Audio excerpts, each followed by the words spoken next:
Okay. Good evening, everyone, and thank you for joining us for tonight's meeting and learning how to build trust and communication and respect at the work and enhance your multicultural generation. I'm Kayla Myers, educator in VOC for the ASQ section 1423, and I'll be your host tonight. If you have any questions during the presentation, please use the chat box and we'll be more than happy to answer them during the presentation. For tonight's meeting, we have Mr. Doug Lind and Mr. Zach Jarrett presenting, and we're very much appreciative of having them here today. If y'all ready to get started, we're happy to have y'all. Awesome. Well, thank you. It's good to see everyone. I think it's been about a year and a half or so since I've seen your section, so it's nice to be back. Before we started the recording, Doug had said he had been to Louisiana before. The last time I was there was in a video game. There was a zombie invasion in New Orleans, and thank goodness that didn't happen in real life.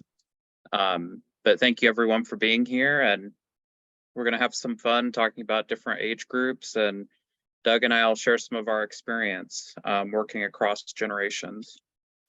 So to start off, what we're hoping that you'll get away from or take away from this session is looking at different generational perspectives, ranging from the silent generation. So think of people that were kids when World War II happened, up to Generation Alpha.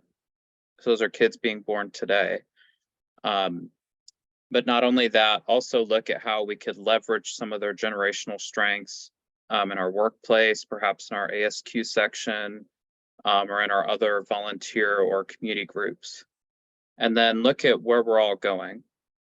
So look at some emerging trends that will affect all generations, and discuss what we can do about that to be able to thrive in the future, regardless of where we are.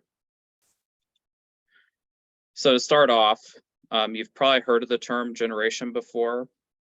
You might have heard it used in a vague context. So Doug and I, being from Kansas City, a lot of people talk about Patrick Mahomes and how he's a generational quarterback. If we step back and we think about what a generation is, it's a group of people and they're born approximately around the same time. And it can be within a 20 to 40 year time period. For some generations, it could be 10 to 15 years. There's even some people that argue there's micro generations. So ones that happen within like a 5 to 10 year period or smaller.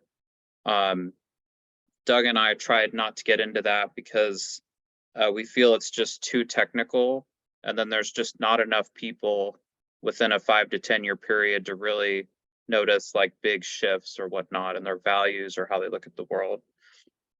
And within a generation, so being that you have people born within approximately the same time period, they have shared life experiences and traits that have formed from that.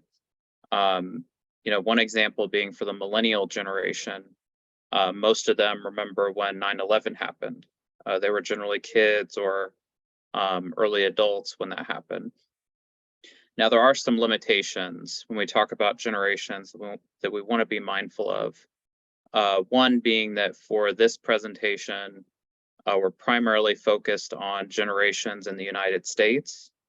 And we want to keep in mind that with our younger generations today, so millennials, Generation Z, and Generation Alpha, they are more similar globally than the generations prior to them because of technology and the internet. So it's been easier for them to interact across geographic boundaries compared to the generations prior to them. We also want to recognize that there are some people that might not relate to their generation. So you might have someone that's born within the baby boomer generation, but they do not share all the traits of that generation, and that's okay. And there are cases where you have people born near a cutoff.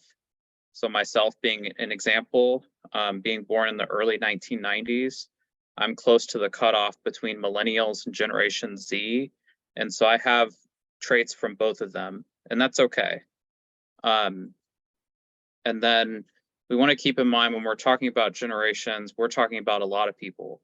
We're not just talking about a neighborhood or even perhaps a state or province. We're talking about tens of millions of people. And in no way is any of this intended to be a stereotype. What Doug and I have looked at are our observations about forces that have shaped them or each generation, and then traits that are common among them as a whole. And now I will pass it off to Doug to start off by talking about the greatest generation. Thank you, Zach.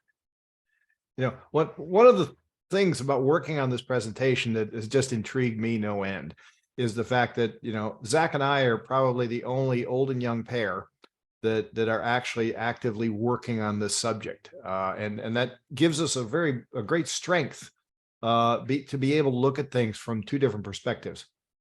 So we're going to talk about the greatest generation. Well, that's the name that was given to it by Brokaw in his book, The Greatest Generation. Now, these people are pretty old, the ones that are left. They're in their 90s to hundreds, okay? So they're not really active in the workplace. But the reason we've got them here is because they created policies and standards that our companies follow today. And it kind of helps to know who these people were, all right? They fought in World War II, okay? They're known as the GI generation sometimes, but I like Brokaw's phrase, the greatest generation. So they've left the workplace, they're retired. Their legacy is now influencing the way we work. They created institutions and they created policies, and we take those policies for granted today. They were very patriotic, they were very team oriented, and they worked hard just to get it done, and they were kind of nonchalant about how they did these things. Zach? Okay, so the next generation, which followed them, they call them the silent generation. There was a Time magazine article that referred to them as the silent generation. It wasn't that they were that silent, but in general, they kind of kept to themselves, okay? Now, they affected our culture. They influenced our culture, and they might be in upper, very senior management. They might be on the board of directors now. They're in their 70s to 90s. Again, they influenced how our organizations work. Many of them are in retirement, but recognize the contributions they made to your work systems. So with all of this effort, they were shaped by some key events, okay? The Great Depression, okay? They grew up in that time, and we know that growing up in that time it changes your outlook on life. Because of that, they're generally pretty thrifty people. They grew up during World War II. They were too young to fight in World War II, but they grew up during that time and the Korean War.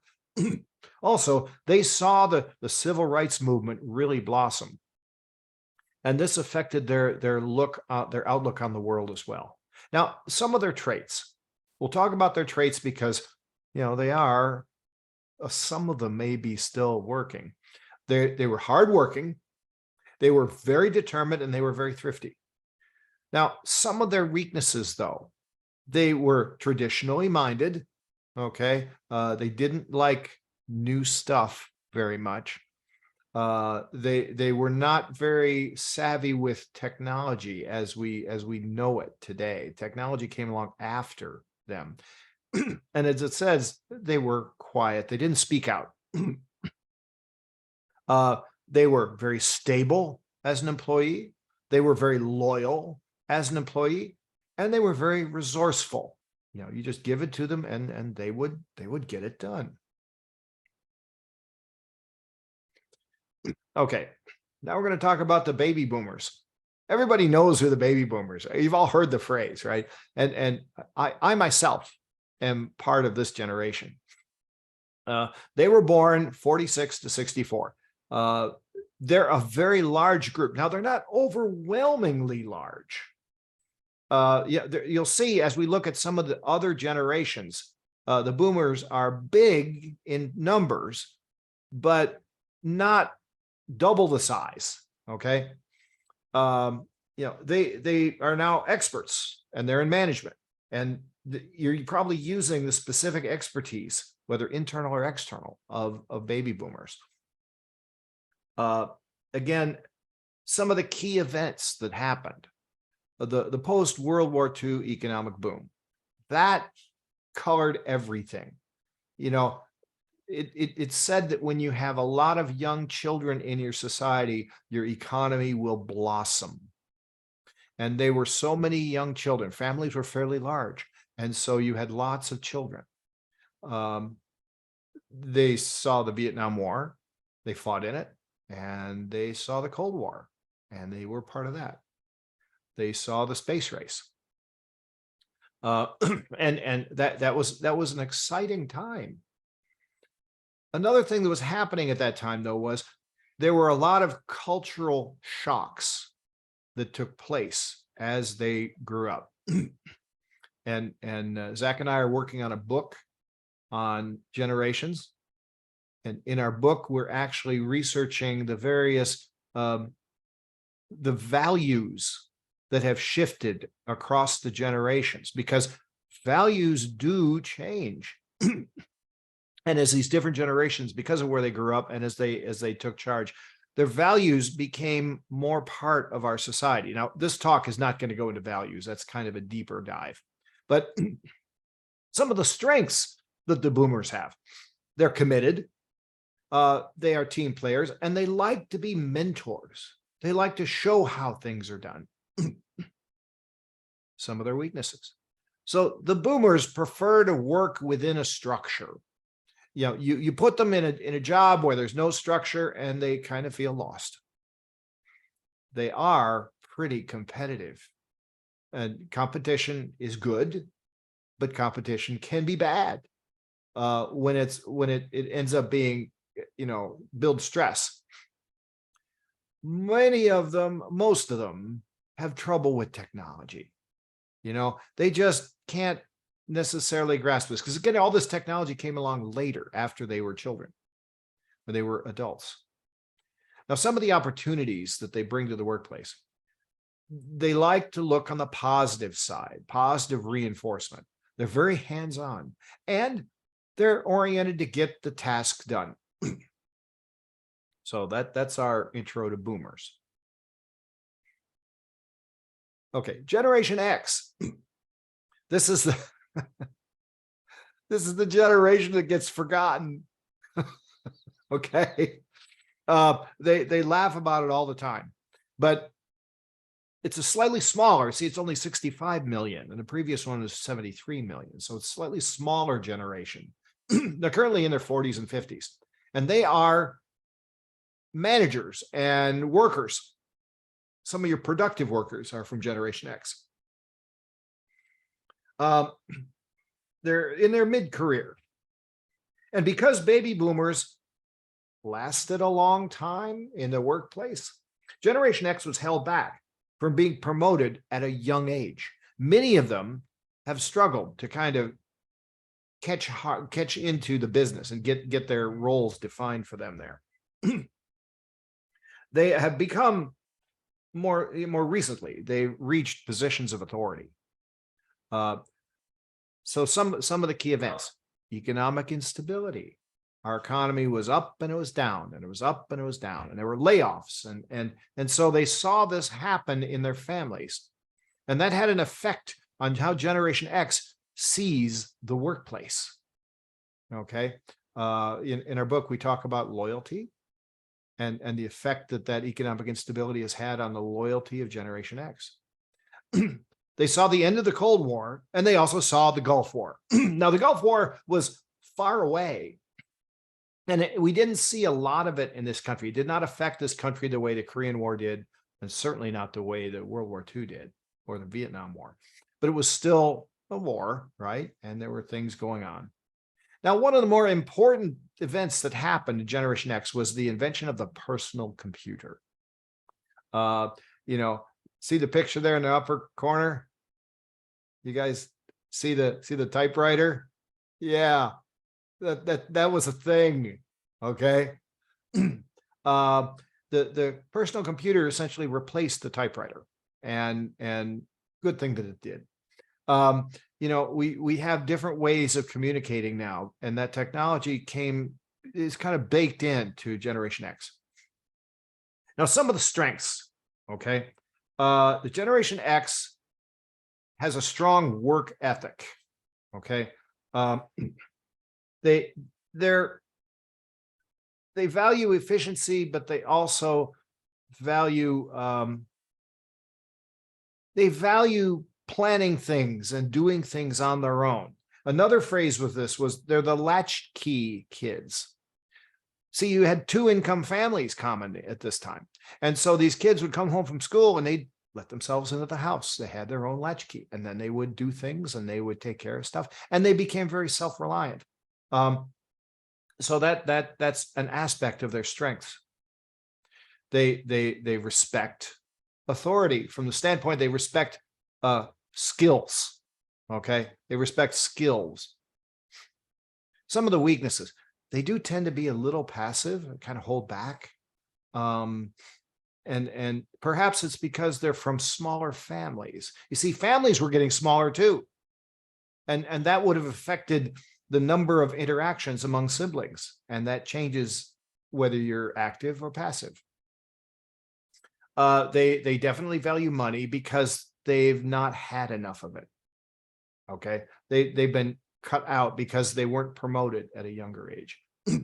Now, some of the opportunities a Generation X brings to the workplace, they're reliable.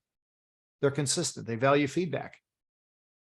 They are, in most cases, you give them a task and they figure it out because they're used to that autonomy. Okay, now, Zach, back to you again. Okay, thank you, Doug. So Doug had taken a look at some of the older generations. Now it's my turn to look at some of the younger ones, which starts off with millennials. So you might have heard about them. You've probably seen them on TV. You've probably read about them somewhere. If you haven't met them, hi, it's nice to meet you. There are some other nicknames we have. The reason why the term millennial sticks the most is because for the most part, they were born close to the coming of the year 2000, which they called the millennium. They're also known as Generation Y. So after Generation X, people not being very creative, you go to Y.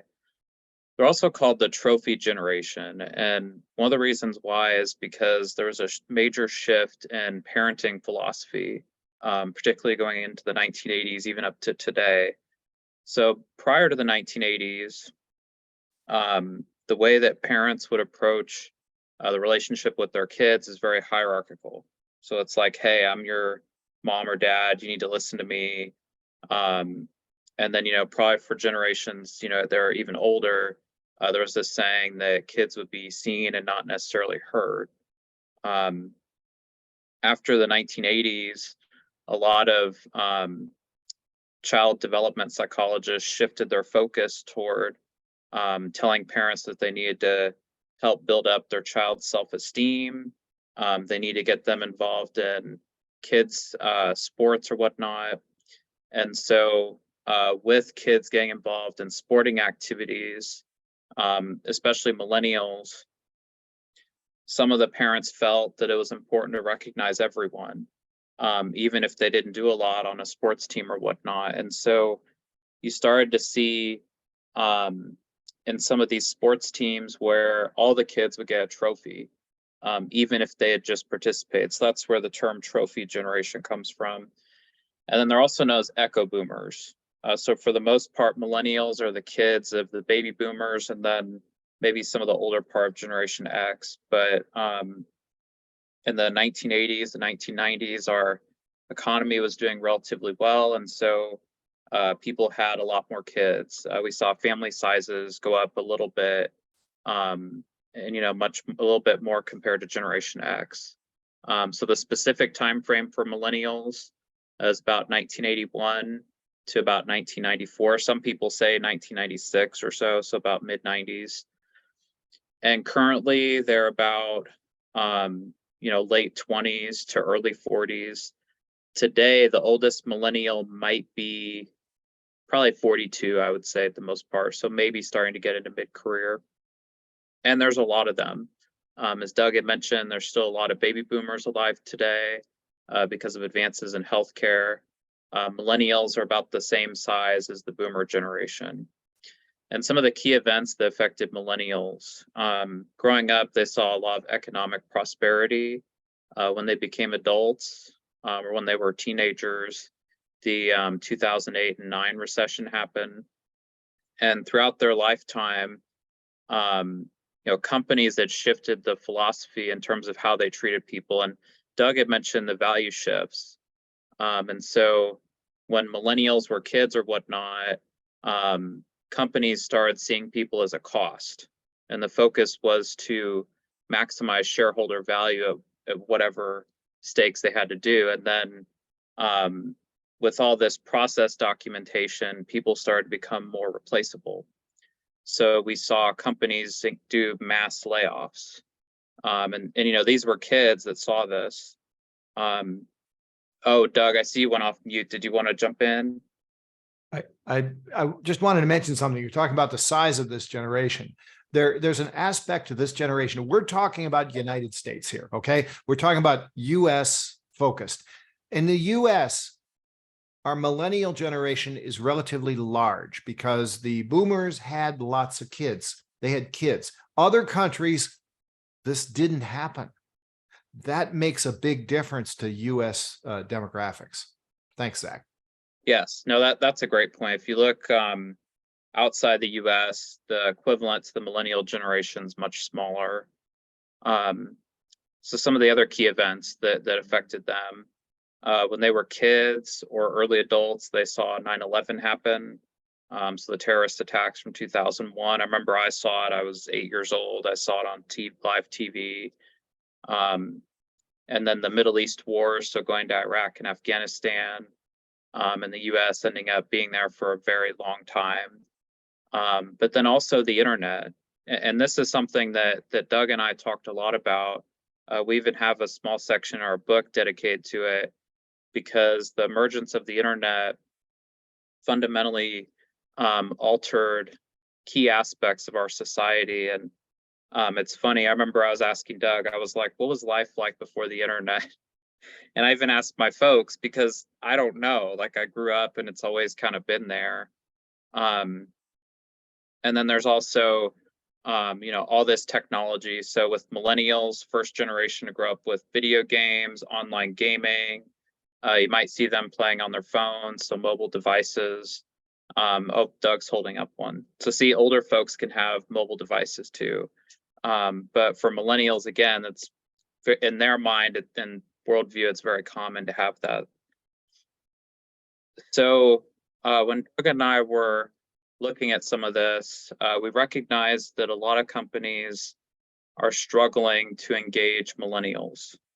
There are all kinds of consultants out there that are talking about how to recruit them, how to retain them, how to engage them. So we thought it'd be good to dive a little deeper into what they're like in the workplace, what opportunities they bring. So we'll start off with some of the strengths. First one being that they're very independent. They can come up with their own ideas. They can get stuff done on their own. They're very motivated. It's sort of similar to the baby boomers a little bit. Kind of mirrors their sense of commitment to some extent. And they have a very strong sense of social responsibility. So when they were kids, and what I'm about to say sounds kind of quirky, they were told that they can make a difference in the world. And they kept hearing this as they got older and older. And I think what surprised their parents and their grandparents is that they actually believed it. And so when they went to the workplace, they started looking at companies and saying, hey, how are you affecting our community? And millennials recognize that it takes a village, that companies need infrastructure, they need the support that communities provide to some extent to exist. And so they start pushing companies, hey, let's donate here, let's volunteer here. And in a way that's helped them. We've seen the emergence of corporate social responsibility where companies get into supporting nonprofits or volunteering, and they can promote themselves. And then another benefit to point out, or strength, is that millennials are very flexible. So prior to the millennial generation, people would approach work in terms of 9 to 5, or in terms of a fixed time. You go in the morning, you go in at night, you go home, you're done. There's a work-life separation that happens. Well, with the internet, with all this technology, it made it where you could be working at night, or you could work early in the morning or in the afternoon. And so with millennials, they've adapted to that. And I even saw a study that it said that a lot of millennials and Generation Z want to work after 6 p.m. because with all this technology, they could be up, especially at night, doing stuff. So for millennials, they could do some work in the morning, maybe take a break, see their kids, eat lunch, do more work, stay up till 8 p.m. So the key point is that work is not limited to time, that they could be working at virtually any time, any day of the week. Now, there are some weaknesses that millennials have that are important to acknowledge. And yes, the first one is work ethic. Prior to the internet, when you would go out and try to find information, you'd have to fly somewhere. So like if I wanted to meet Doug, for instance, like pre-internet, I'd have to fly out to Kansas City, maybe meet him at a library, try to find some of his books. That took a lot of work. Well, today I could jump on a Zoom call with him, or I can message him on LinkedIn. So it takes a lot less work to do that. The other part too is that since families had less kids as a whole, and so starting with Gen X, but then continuing with millennials to some extent, children became more valuable. And since parents have more money, they could spoil them a little more, but then they also shelter kids from failure to some extent. And there are extreme cases that you might have heard about it. Like one I saw was that there was a millennial that joined the Coast Guard, and their parents were calling the Coast Guard like, hey, how's my kid doing? You know, are they safe or whatnot?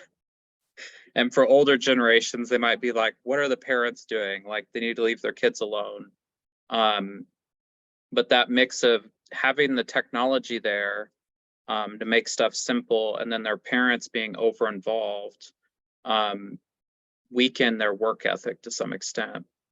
Another weakness they have is loyalty. So growing up, seeing their parents get penalized for being loyal to companies, getting laid off, you know, some of them graduating high school and college, and then the 2008-9 recession happens.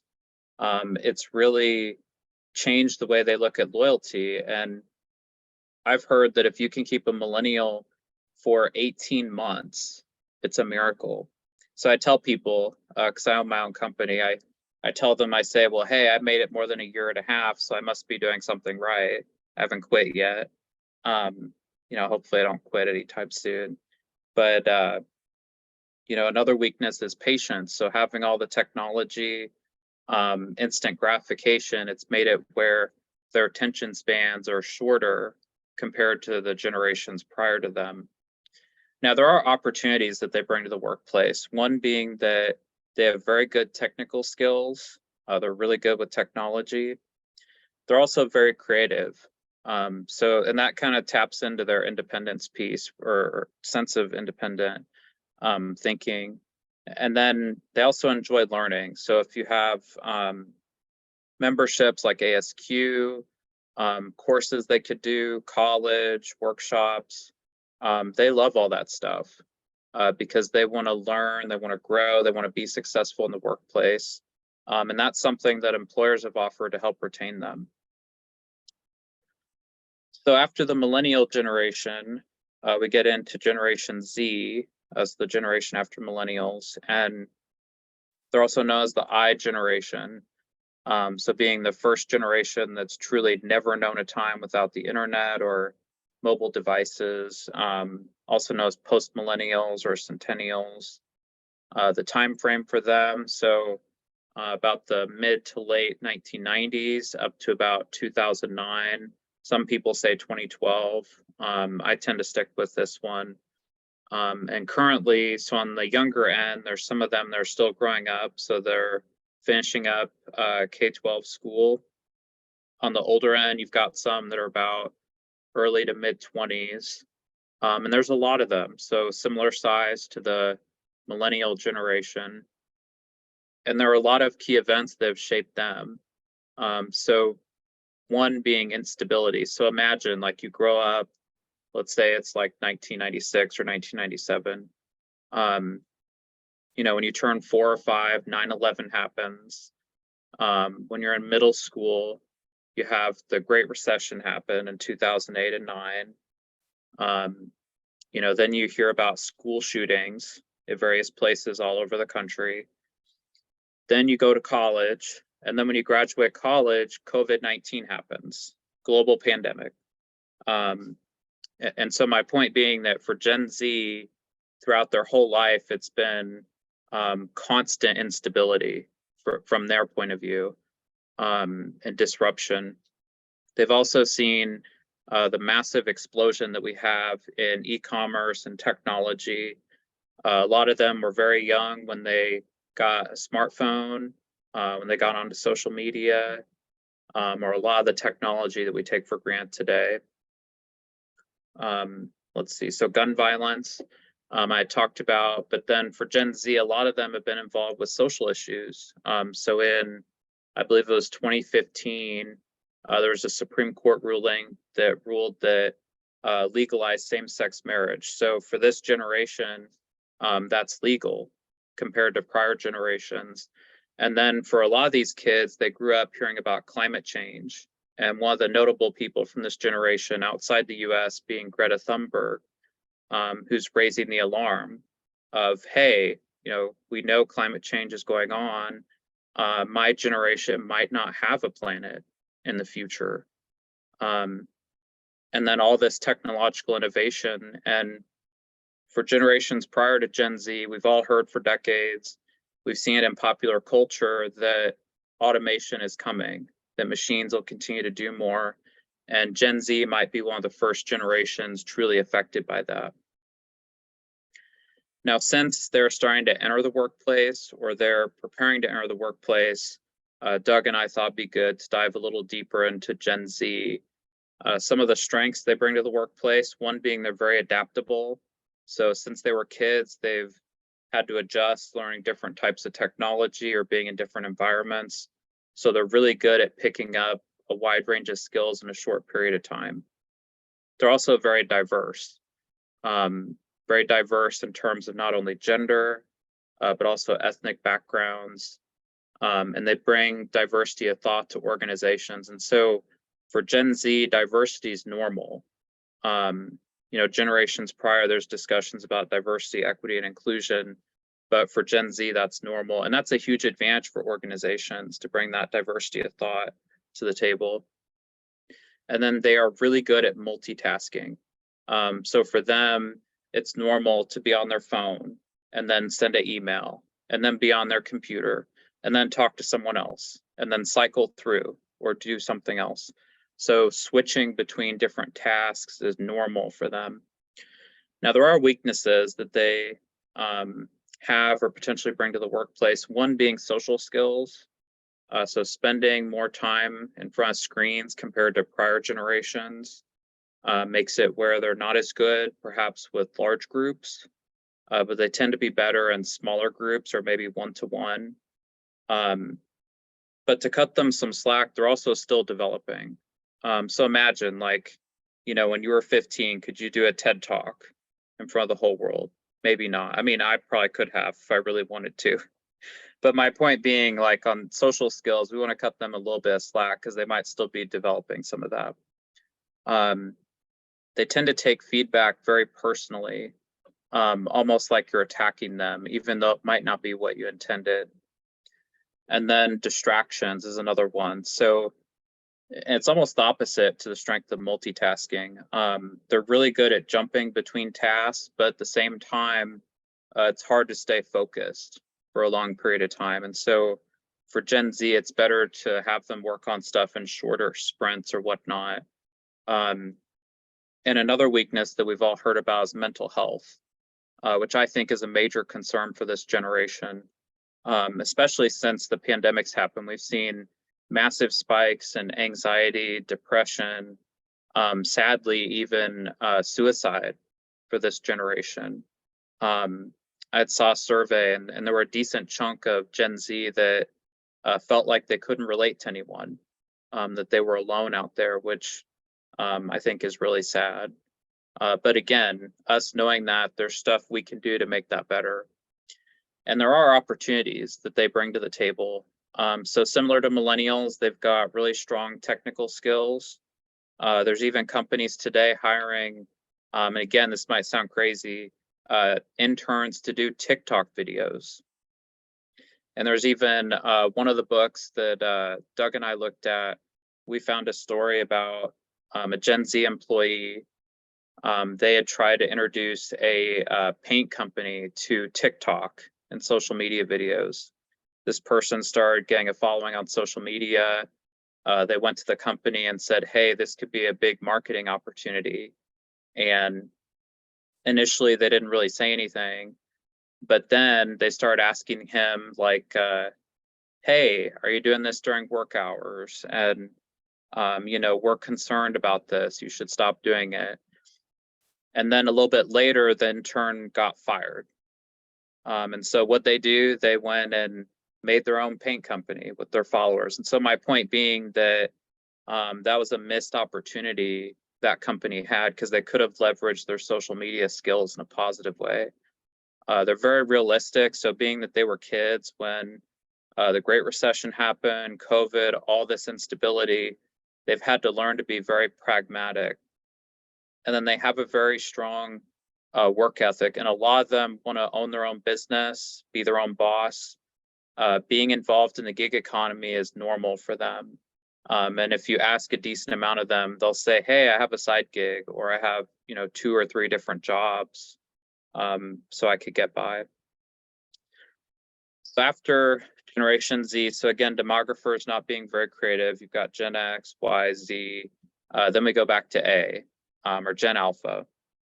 The nicknames they have, so post Gen Z, I think I just saw recently another nickname they have is Gen C, which is Generation COVID-19.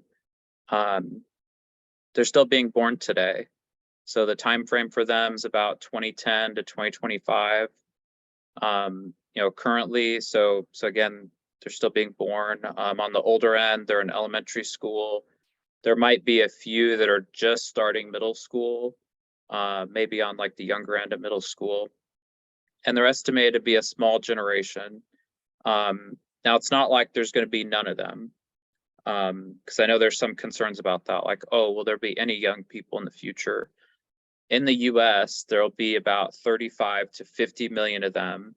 And again, we'll have a much more solid number after 2025. What's interesting to know is that globally, there'll be about 2 billion of them. So there'll be a whole lot of them outside the US. You'll notice on here that we don't talk about their strengths, weaknesses, and opportunities, and that's because they're still growing up. And this is actually Doug's grandkids that we're basically talking about. But what Doug and I have looked at is what's shaping them today, and some of the key events or key points to look at. So economic instability, they might have seen their millennial parents switch jobs during the Great Resignation, perhaps work at home. So for them, seeing mom and dad work at home, working at home, hybrid work might be normal. The gig economy, so the ease of creating their own business, having parents work multiple jobs. Also social justice reform, and that came kind of post COVID-19. And then, all of them saw the pandemic. And what concerns me about that is that having to wear masks, having to stay at home for prolonged periods of time, I think there's a chance that that might hold back some of their social skill development, and ability to work with others or work in teams. And then technological innovation. And one of the recent innovations we've seen is Chat GPT. So there's a strong chance that for Gen Alpha, that they will use AI and view it as a personal assistant or even a tutor, which generations prior didn't have. Gamification is another thing that'll affect them. So a lot of them are growing up, they're maybe like 4 or 5 playing Minecraft, but not only with kids in their neighborhood, but with people from all over the world. And so this is the first truly globally connected generation that we've ever had in our whole history. And being that they have all this technology and even more distractions than Gen Z did, they're going to have really short attention spans. So maintaining their attention, engaging them is going to be critical. And it's a risk not to start preparing for them, because in 5 to 10 years, they'll start entering the workforce or going to college. So Doug and I have looked at, we've gone back from the greatest generation, and we've shared some thoughts on what's influencing Generation Alpha. But as we look across all generations, and especially the 5 we have today in the workforce, which would be the silent generation, baby boomers, Generation X, millennials, and Generation Z, we find that there are common career goals, and especially within the quality world. And we have to recognize that quality is more than statistics. It's going out, it's working in teams, problem solving, doing the best you can to help your customer. And so regardless of generation, we all want to be good at something. We want to achieve professional success, whether we go into government, the nonprofit sector, or within business. And then we want to grow. We want to earn certifications. We want to get recognized for our expertise. And then we want to make meaningful connections, not only personal connections, but also work relationships. And there's opportunities out there, as I've mentioned, in the quality world. Provides the space to work in a challenging, complex environment. You can grow into leadership roles. Doug didn't mention this, but he's one of the co-authors for the Certified Manager of Quality certification. And that's a great step if you're looking at becoming a leader in the future. And ASQ's got a ton of resources that can help you with that. And then you can add value to the bottom line. So you can see your company be successful, or organization, but also your customers and stakeholders be successful. Okay, so I've been talking for a while. I'm going to pass it back to Doug. He's going to talk a little bit about motivation and generations in the workplace. Thanks, Zach. So, we all hear a lot about motivation, okay? It's a challenge. How do you motivate people? How do you get them to do things for your company or for your community? And this is interesting because, there's been a lot of work done on this one. In the words of Frederick Hertzberg in 1959, okay, his motivation hygiene theory, he said, pay is a dissatisfier. And that means if you don't pay them enough, they will be upset. A lot of people have this problem of having to eat regularly and sleep indoors, and the pay won't support it. So that's one thing you can overcome. But if you overpay them, pay them more, it doesn't make them happy. Well, what does make them happy? What motivates people? Well, Daniel Pink, and we've got his book referenced in the tail end of the slides. Daniel Pink talked about these 3 things: purpose, autonomy, and mastery as keys to drive motivation. Okay, so what he means by purpose: you need to know the purpose of your work, or you're unlikely to care about it. People aren't born knowing the purpose of their work. They have to be told.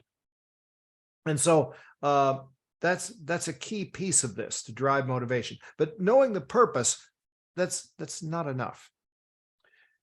People also need to be given a little bit of wiggle room to be able to do things their way, to be a little creative.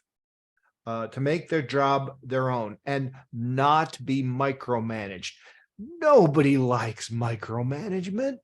I mean, to be micromanaged, come on.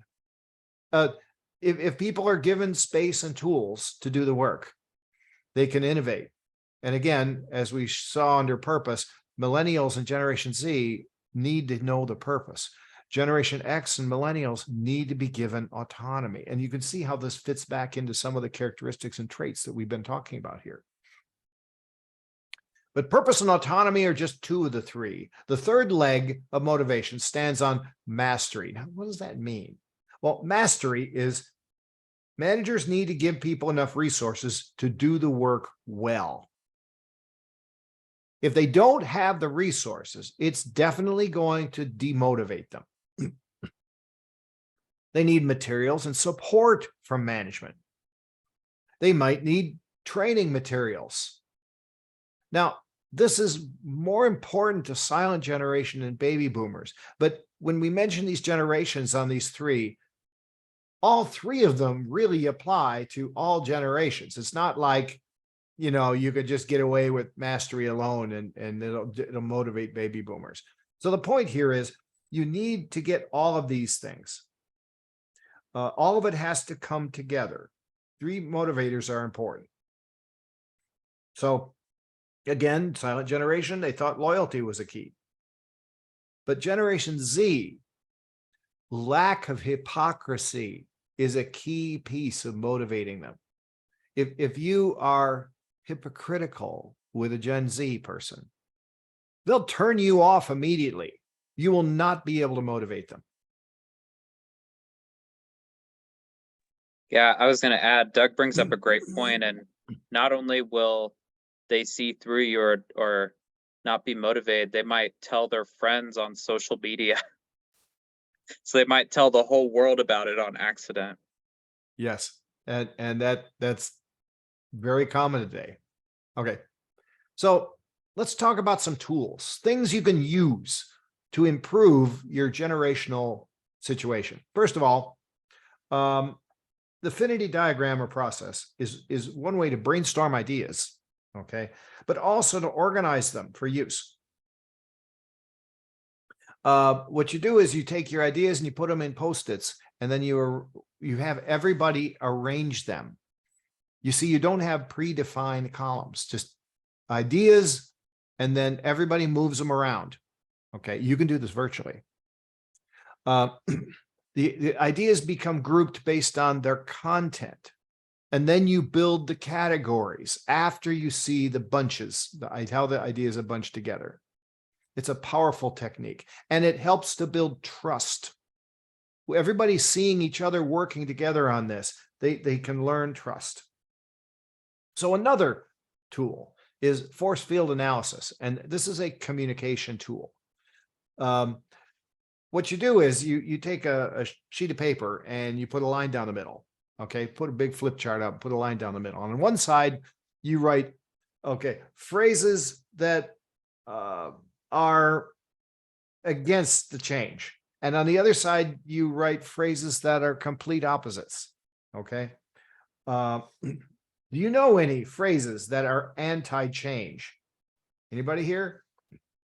In the chat window, please put your messages in there. Just reply to everyone, if you will. Okay. What's a phrase that is anti-change?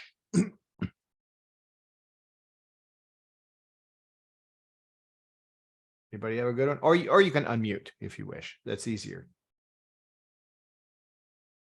What's anti-change? What have you heard people say? Haha, John. I was just about to say with John, but that's a good one. This is how we've always done it. Yeah, always done it that way. Does that make it right? Okay. One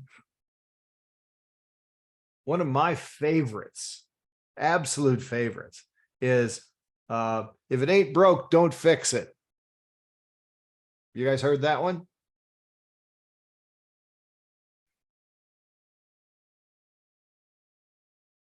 Yes, many times. Yeah. I mean, you hear it so often, it just You don't even think about it anymore. Okay. Right. So let's think about some opposite phrases to those. So we've always done it that way. What would you write down as an opposite phrase to we've always done it that way? What would be an opposite to that? Maybe new ways could be better. Yeah. Yeah.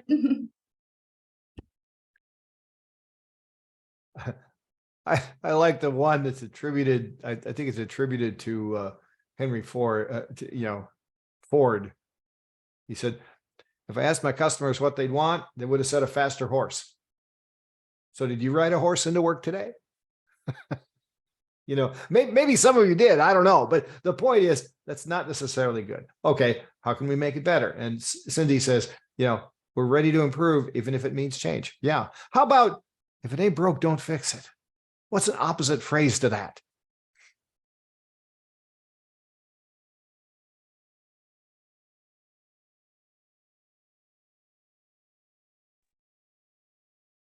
Maybe it just might need tuning up.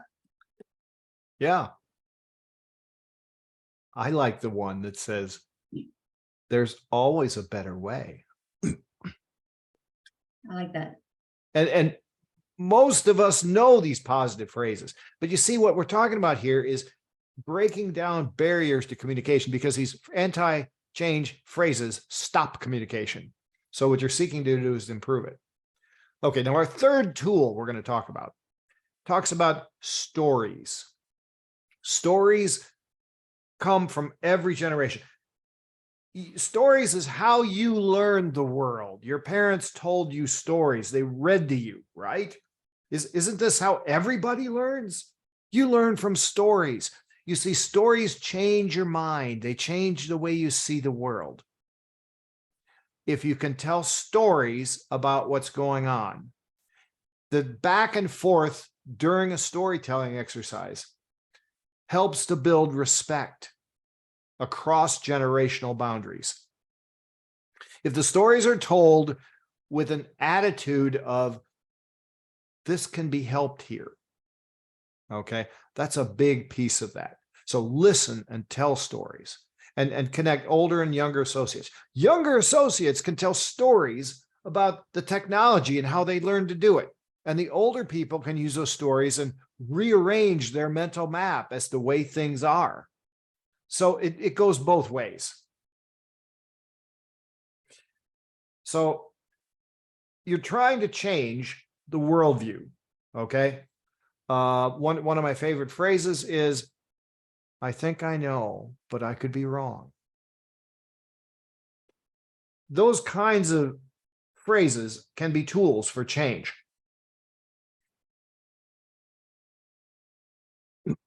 So I'm going to talk about the first half of this slide, and Zach's going to talk about the second half. Older generations. What can we learn about this? They need to be open-minded and put value on new ideas. Do not to discard a new idea just because it's new. Older generations need to understand that sustainability means recruiting and retaining younger associates. They're going to take over. You can't stop it. They better be ready. Who's going to make them ready? Right? So they need to be available to mentor people when it's time, and then give them space to let them figure it out on their own. So those are some of the lessons that the older generations can take away from this. So Zach, what are some of the younger generational lessons? Awesome. Well, thank you, Doug. So talking about the younger generations and what they should bear in mind when working with older folks is, first of all, to realize that the world that they're in today was built on the backs of the generations prior to them. Even for all of us today, we all look back and to some extent we're awestruck by the greatest generation, the sacrifices they made. And even today, the silent generation, the baby boomers, Generation X, they created the world, or at least the foundation for the world that millennials, Gen Z, and Alpha live in today. And so it's important for the younger folks to recognize and respect the experience that older generations bring to the table. And even recognize that, I think of those experiences almost like a treasure chest. Like if you get to know them, you can tap into it. And there's even an article I saw, I believe it was a few months ago, talking about how more and more companies are trying to improve hiring workers that are 50 plus. Because sometimes they face discrimination. People might think, oh, they're tuning out, they're getting ready to retire. But look at like the stuff Doug is doing, and I won't say his age, I don't want to be disrespectful to him, but it's like we're working on a book together. He collaborates with a whole lot of other people on articles. He has a webinar series he's doing with QMD right now. He even has his own business that he started late in his career. So it shows you that, and this is important for younger folks to get, is that with advancements in healthcare, it's allowed our older folks to work longer than their parents did. And you look at Gen Alpha today, a lot of them are expected to be 80 plus, or perhaps live to be 100 or so.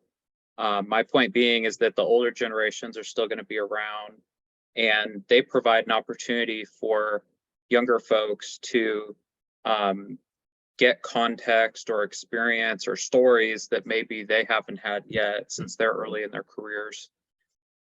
It's also important for younger folks to put in the time to become experts and masters at their craft. They have to recognize it's more than just watching a video on YouTube or just using the internet, that it takes time to get good at a skill. And that's okay. And having mentors can help fast track that a little bit, but they still have to put in the time in order to become masters at something. And then it's important to invite collaboration and to merge the experience and wisdom that our older generations have with the new ideas and innovation from younger generations, and to recognize that it goes both ways. Doug alludes to this idea of reverse mentoring, where you've got an older person that's paired with a younger person, and they're learning about some of those emerging trends today, and it goes both ways. Younger folks can also learn a lot from our older generations as well. And so, looking at where we are today and where we're going, there's a lot that's coming. We're already starting to see the use of augmented and virtual reality. It'll become even more common, especially virtual reality for training purposes. I even remember being at a scout camp. They're asking about what scouting looked like in the future. And someone mentioned putting on a virtual reality headset.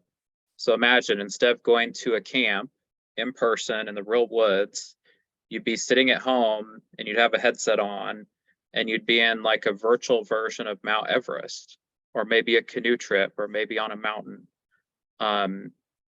Big data is another trend that's affecting all of us, and it'll continue to.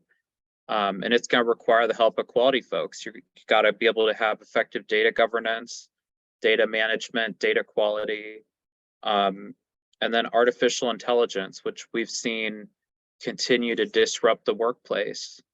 And I think one estimate I saw is that by, I believe it's 2050, that half of all the jobs that exist today will be automated. So imagine, like, we have a group of, a small group today. So imagine half of you being displaced by technology.